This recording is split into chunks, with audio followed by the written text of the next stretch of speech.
Hello friends, welcome back cafe store channel நண்பர்களே. இன்னைக்கு நம்ம சேனலில் என்ன பார்க்க போகிறோன்னா, மிக மிக முக்கியமான ஒரு ஜோதிட தாள்களையும் ஒரு ஆன்மீக பரிகாரத்தையும் இந்த வீடியோவில் பார்க்க போகிறோம். ஸோ பார்க்கறதுக்கு முன்னாடி எதை பற்றியதை பார்க்க போகிறோங்கிறத இன்ட்ரோவில் சொல்லிடுறேன். நடக்காத ஒன்று இனி நடக்க போகுது, அதுவும் கிரகணத்தினால இனி இதெல்லாம் நடக்க போகுது. ஸோ அப்படி என்ன நடக்க போகுது அப்படிங்கிற விஷயங்களை தான் இன்னைக்கு இந்த வீடியோவில் மேச ராசிக்கு பார்க்க போகிறோம். இது மேச ராசிக்காரங்களுக்கான ஸ்பெஷல் வீடியோ. மேச ராசிக்காரங்க இந்த ஒரு வீடியோவை ஃபுல்லாக பாருங்க. 2026 ஆண்டு தற்போது நடந்துட்டுருக்கு. இந்த ஆண்டில் நிறைய முக்கியமான சில சம்பவங்கள் வானியல் ரீதியாக நடக்கும். அதில் இப்போ ஒரு முக்கியமான சம்பவமானது நடக்க போகுது. ஆல்ரெடி பார்த்தீங்கன்னு வச்சுக்கோங்களேன், ஒரு சம்பவமானது நடந்திருக்கு. இப்போ அடுத்ததாக பார்த்தீங்கன்னு வச்சுக்கோங்களேன், இன்னொரு சம்பவம் நடக்க இருக்கு. ஸோ என்னைக்கு அப்படின்னு பார்த்தீங்கன்னா 2026 மார்ச்சுடைய 3ஆம் நாள், அதே போல் தமிழ் மாதம் மாசியுடைய 19ஆம் நாள். அன்னைக்கு கிழமை செவ்வாய்க்கிழமை அன்னைக்கு. அது மட்டும் இல்லாமல் நிறைஞ்ச மாசி மாதத்துடைய பௌர்ணமியோ. ஸோ இந்த நாள் வானியலில் அப்படி என்ன ஒரு அரிய நிகழ்வு நடக்க போகுது அப்படின்னு பார்த்தீங்கன்னா, ஒரு முக்கியமான ஒரு கிரகணமானது நடக்க இருக்கு. ஸோ சமீபத்தில் தானே ஒரு கிரகணம் நடந்தது அப்படின்ட்டு நீங்கள் கேட்பீங்க. சமீபத்தில் தான் ஒரு கிரகணம் நடந்தது, அது சூரிய கிரகணம். இப்போ நடக்க இருக்கக்கூடிய கிரகணம் சந்திர கிரகணம். ஆமாங்க, இந்த சந்திர கிரகணம் வலுவாக நடக்க இருக்கு. இந்த சந்திர கிரகணத்தினால தான் ஒவ்வொரு ராசிக்காரங்களுக்கும் தலையெழுத்து மாறும். அதில் மேசம் ராசிக்காரங்களுக்கு என்ன மாதிரி தலையெழுத்து மாறும் அப்படிங்கிறது தான் இந்த வீடியோவில் சொல்ல போகிறேன். அது மட்டும் இல்லாமல் சந்திர கிரகணத்தினால பாதிப்புகள் எதுவும் ஏற்படாமல் இருக்க குறிப்பிட்ட ஆன்மீக சில பரிகாரங்கள் செய்யணும். அது என்ன பரிகாரம், அதை எப்படி செய்யணும் அப்படிங்கிறதையும் இந்த வீடியோவில் சொல்ல போகிறேன். ஸோ மேச ராசிக்காரங்க இந்த ஒரு வீடியோவை ஃபுல்லாக பார்த்தீங்கன்னா உங்களுக்கான ஸ்பெஷல் விஷயங்களை தெரிஞ்சு பயன்பெறலாம். மேசராசி அன்பர்களே, உஷாரா இந்த வீடியோவை பாருங்க. ஃபர்ஸ்ட் கிரகணம் நடக்கிறத பற்றி சொல்லிடுறேன். இந்த ஆண்டுடைய முதல் சந்திர கிரகணமானது ஒரு முழு சந்திர கிரகணமாக நடக்க போகுது. இரத்த நிலவு போல காட்சியளிக்க போகுது. ஆக்சுவலி கிரகணமானது இந்திய நேரப்படி மாலையில் சந்திரன் வரக்கூடிய வேலையில தான் நடக்குது. அதனால இந்த சந்திர கிரகணத்தை பகுதி சந்திர கிரகணமாக இந்தியாவில் சில பகுதிகளில் பார்க்க முடியும். இந்தியாவில் சில பகுதிகளில் பார்க்க முடியறது போல இந்தியாவில் பல பகுதிகளில் கிரகணத்தை முழுமையாகவே பார்க்கலாம். ஸோ இந்த சந்திர கிரகணம் சிம்ம ராசியில் பூரம் நட்சத்திரத்தில் நடைபெற போகுது. ஸோ இந்த நட்சத்திரத்தில் நடைபெறுவதற்கேற்பதான் ஒவ்வொரு ராசிக்காரங்களுக்கும் என்ன பலன் கிடைக்கும் அப்படிங்கிறது குறிப்பிடப்பட்டிருக்கு. ஸோ மேசராசி அன்பர்களுக்கு இப்போ கிரகணத்துடைய பலன்களை ஷேர் பண்ணுறேன். ஸோ கிரகண பலனை தெளிவாக இந்த வீடியோவில் மேசராசிக்காரங்க தெரிஞ்சு பயன்பெறுங்க. நீங்கள் புற அழகை ஆராதிப்பதை விட மற்றவர்களுடைய அக அழகை மட்டும் பார்த்து பழகக்கூடிய இயல்பு உங்ககிட்ட பிறப்பிலேயே இருக்கும். அதனால் உங்களுக்கு நெருங்கிய நண்பர்கள் ஒரு சிலரே இருப்பாங்க. இந்த மாதிரி இருக்கக்கூடிய உங்கள் ராசிக்காரங்களுக்கு சிறப்பு பலன்களாக இந்த சந்திர கிரகணத்திலிருந்து இந்த பலன்லாம் கிடைக்கும் என்பது குறிப்பிடப்படுது. ஃபர்ஸ்ட் உத்தியோகத்தில் இருக்கிறவங்களுக்கு குறிப்பிடப்பட்டிருக்கு. உத்தியோகத்தில் இருக்கக்கூடிய மேச ராசிக்காரங்களுக்கு, அதுவும் வேலைக்கு செல்லக்கூடிய பெண்களுக்கு அலுவலகத்தில் உங்களுக்கு உரிய மரியாதை கிடைக்கும். இது வரைக்கும் மரியாதை கிடைக்காம இருந்த உங்களுக்கு இனி மதிப்பு மரியாதைலாம் சூப்பராக கிடைக்க போகுது. அதுக்குண்டான எல்லா சாத்தியக்கூறுமே அமைஞ்சிருக்கு இந்த கிரகணத்தில். ஸோ பெண்கள் அலுவலகத்தில் உங்களுக்கு கிடைக்கக்கூடிய மரியாதையை நல்லா யூஸ் பண்ணிக்கோங்க. அதுக்கப்புறமா வியாபாரக்காரங்களுக்கு குறிப்பிடப்பட்டிருக்கு.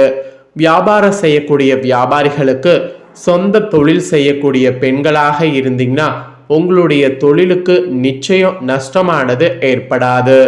கொடுக்கல் வாங்கல்ல கவனம் தேவை. கொடுக்கல் வாங்கல்ல எந்த அளவுக்கு கவனமாக இருக்கிறீங்களோ அந்த அளவுக்கு பெரிய பாதிப்பு இல்லாமல் தப்பிக்கொள்ளலாம். ஸோ கொடுக்கல் வாங்கல்ல கவனம் தேவை. அதே போல் நஷ்டம் ஏற்படாதுங்கிறதுனால புதிய முதலீடுகளை தாராளமாக பண்ணலாம். ஸோ வியாபாரக்காரங்களுக்கு இந்த மாதிரியான அதிர்ஷ்டமலை உண்டு. அப்புறம் குடும்பத்தை நிர்வகிக்கக்கூடிய தலைவன் தலைவிகள் மேச ராசிக்கு குறிப்பிடப்பட்டிருக்கு. குடும்பத்தை நிர்வகிக்கக்கூடிய தலைவன் தலைவிகளாக இருக்கக்கூடிய மேச ராசிக்காரங்களுக்கு பணவரவு இந்த கிரகணத்திலிருந்து அதிகரிக்கும். நீங்க விரும்பிய பொருட்களை வாங்கி மகிழலாம். இளம் பெண்களாக இருந்தீங்கன்னா நீங்க காத்திருந்த வேலை உங்களுக்கு கிடைக்கும். தம்பதியராக இருந்தீங்கன்னா நிறைய விட்டு கொடுத்து செல்லணும். அப்பதான் உங்களுக்குள்ள ஒற்றுமையானது உண்டாகும். அப்புறம் கலைத்துறையில் இருக்கிறவங்களுக்கு குறிப்பிடப்பட்டிருக்கு. கலைத்துறையில் இருக்கக்கூடிய அத்தனை மேச ராசிக்காரங்களுக்கும் இந்த கிரகணத்திலிருந்து பட வாய்ப்பு வந்ததுன்னா அதை பயன்படுத்திக்குங்க. ஏன்னா பட வாய்ப்பு உங்களுக்கு செட் ஆகும். சம்பளமும் அதிகரிக்கும், தேக ஆரோக்கியம் பழிச்சிடும். அதனால வரக்கூடிய வாய்ப்பை பயன்படுத்திக்குங்க. ஸோ வரக்கூடிய வாய்ப்பை பயன்படுத்திக்கிட்டிங்கன்னா தான் உங்களுக்கு நல்லது. அப்புறம் மாணவர் மாணவிகளுக்கு குறிப்பிடப்பட்டிருக்கு.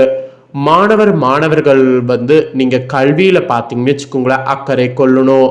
அப்படி அக்கறை கொண்டா மட்டும்தான் நீங்க நினைச்ச மாதிரி வெற்றியானது பெற முடியும். ஸோ அக்கறை இல்லாம மட்டும் இருக்காதீங்க. ஸோ இதெல்லாம் தான் உங்களுக்கு கிரகணத்தினால பலன்களாக கிடைக்கும் என்பது குறிப்பிடப்படுது. இப்ப உங்களுக்கு பரிகாரம் சொல்ல போறேன். இந்த சந்திர கிரகணம் எதனால ஏற்படுது? சந்திர பகவானால ஏற்படுது. அப்ப சந்திர பகவானால ஏற்படக்கூடிய தோஷங்கள்ல இருந்து நீங்க தப்பிப்பதற்கு அவரை நினைத்து இந்த பரிகாரங்கள் மேச ராசிக்காரங்க செய்ய வேண்டும். சரி வாங்க, என்ன பரிகாரம் செய்யணுங்கிறத பார்க்கலாம். ஜாதகத்துல சந்திர பகவானால ஏற்படக்கூடிய தோஷங்களுக்கு சிறந்த பரிகாரங்கள் இருக்கு. இந்த பரிகாரங்களை இந்த கிரகணத்தின் போது முறையாக செய்தால் நிச்சயம் நல்ல பலனை நீங்க காணலாம். சந்திர பகவானுக்குரிய சிறந்த பரிகார தலமாக தஞ்சை மாவட்டத்தில் இருக்கக்கூடிய திங்களூர் சந்திரன் கோவில் இருக்கு. ஏதேனும் ஒரு வளர்பிறை திங்கட்கிழமை தினத்துல காலை 9 மணிக்குள்ளாக திங்களூர் சந்திர பகவான் கோவிலுக்கு சென்று கிரகணத்திற்கு பிறகு சந்திர பகவானுக்கு அபிஷேகம் மற்றும் அர்ச்சனை செய்து வெள்ளை நிற வஸ்திர சாத்தி வழிபாடு செய்யணும். ஜாதகத்துல இப்ப கிரகணத்துல சந்திர பகவானால ஏற்படக்கூடிய தோஷங்கள் நீங்கி நன்மைகள் உண்டாக இது ஒரு சிறந்த பரிகாரம். இந்த பரிகாரத்தை செய்தீங்கன்னா 6 மாதம் வரைக்கும் உங்களுக்கு சந்திரனால எந்த பாதிப்பும் கிடையாது. திங்களூர் சந்திர பகவான் கோவிலுக்கு சென்று வழிபாடு செய்ய முடியாதவங்க இந்த கிரகணம் முடிஞ்சதுக்கு பின்னாடி கண்டிப்பா பார்த்தீங்கன்னு வச்சுக்கோங்களேன், கோவில்ல இருக்கக்கூடிய நவக்கிரக சந்ததியில சந்திரன் இருப்பார்ல, அவருக்கு போய் மல்லிகைப்பூ சாத்தி நிறமி சேர்க்கப்படாத கேசரி அல்லது தயிர் சாதம் நைவேத்தியம் செய்து அங்கு சந்திர காயத்ரி மந்திரத்தை 108 அல்லது 1008 முறை வர துதித்து வழிபாடு செய்யணும். அப்படி செய்வதால் சந்திர பகவானுடைய அருளால் வாழ்வில் மங்களமான பலன்கள் அதிகம் ஏற்படும்.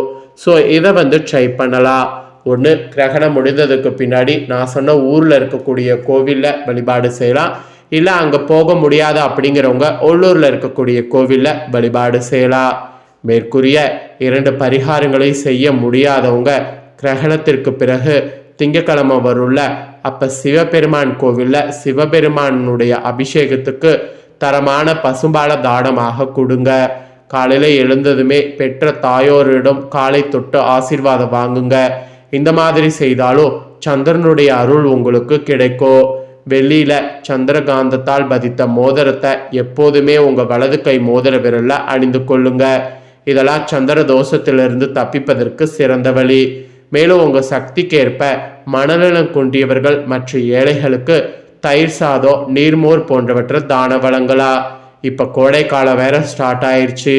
மக்கள் குடிப்பதற்கு தண்ணீர் பந்தல் அமைப்பது, சாலையில் திரிகின்ற விலங்குகள், அப்புறம் தாகம் தணிப்பதற்கு வீட்டுக்கு வெளியே தண்ணீர் தொட்டில நீர் ஊற்றி வைப்பது, இந்த மாதிரியான தர்ம விஷயங்களும் செய்யலாம். இதனால சந்திர பகவானுடைய அருளை பெறுவதற்கு சிறந்ததாக அமைகிறது. ஸோ இந்த மாதிரியும் சில பரிகாரங்களை நீங்கள் ட்ரை பண்ணலாம். ஸோ உங்களோட விருப்பம்தான். உங்களுக்கு என்ன ட்ரை பண்ண முடியுமோ அதை ட்ரை பண்ணி இந்த தோஷத்திலிருந்து தப்பிச்சுக்குங்க. ஸோ சந்திர கிரகணத்தினால தோஷங்கள்லேருந்து தப்பிப்பதற்கு இந்த பரிகாரங்களை செய்யணும் என்பது குறிப்பிடப்பட்டிருக்கு. ஸோ இந்த வீடியோவை மேச ராசிக்காரங்க ஃபுல்லாக பார்த்துருந்தீங்கன்னா இந்த கிரகணத்தை பற்றிய ஒரு ஐடியா உங்களுக்கு கிடைச்சிருக்கோ. இதற்கேற்ப நடந்துக்குங்க. இந்த முக்கியமான தகவல்களை நீங்கள் பார்த்து பயனடைஞ்சது போல் உங்கள் ஃப்ரெண்ட்ஸ் ஃபேமிலியில் இருக்கிறவங்களும் பார்த்து பயனடையணும் அப்படின்னு நினச்சிங்கன்னா வீடியோ லைக் பண்ணி உங்கள் ஃப்ரெண்ட்ஸ் ஃபேமிலிக்கு ஷேர் பண்ணுங்கள்.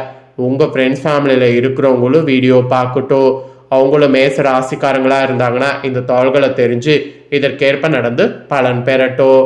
இதே போல் புதிய அப்டேட்டான நிறைய வீடியோ நம்ம சேனலில் போடப்படும். அதையெல்லாமே உடனுக்குடனே தெரிந்து கொள்ள மறக்காமல் நம்ம சேனலை சப்ஸ்கிரைப் பண்ணுங்கள். கூட பெல் பண்ண ப்ரெஸ் பண்ணுங்கள். அதை நீங்கள் பண்ணிட்டீங்கன்னா இனி நான் போகிற மற்ற அப்டேட்டான எல்லா வீடியோஸும் உடனுக்குடனே தெரிந்து கொள்ளலாம். மறக்காமல் பண்ணுங்கள். நெக்ஸ்ட் இதே போல் சுவாரஸ்யமாக வேறொரு வீடியோவில் உங்களை சந்திக்கிறேன். நன்றி, வணக்கம்.